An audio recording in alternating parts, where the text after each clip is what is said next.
Pemirsa, puluhan umat Hindu Banjar, Jakarta Utara mengikuti persembahyangan bersama dalam rangka Hari Suci Tumpak Landep di Pura Dharma Segara, Kelapa Gading, Jakarta Utara. Momentum Hari Suci Tumpak Landep bertujuan untuk menajamkan pikiran dalam rangka selalu berbuat baik dan benar.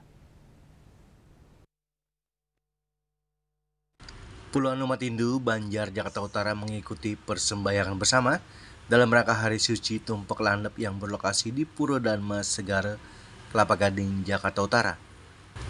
Persembahyangan bersama dipuput oleh ide Pedanda Gede Sebali Waisnawa Mahardika.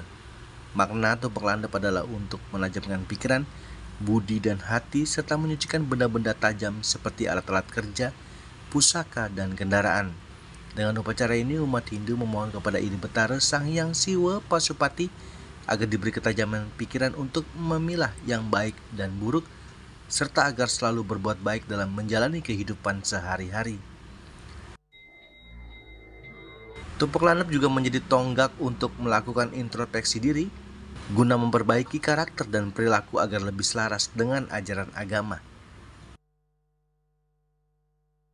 Dari Jakarta, Julius Wahata dan Ketut Sumadiasa melaporkan.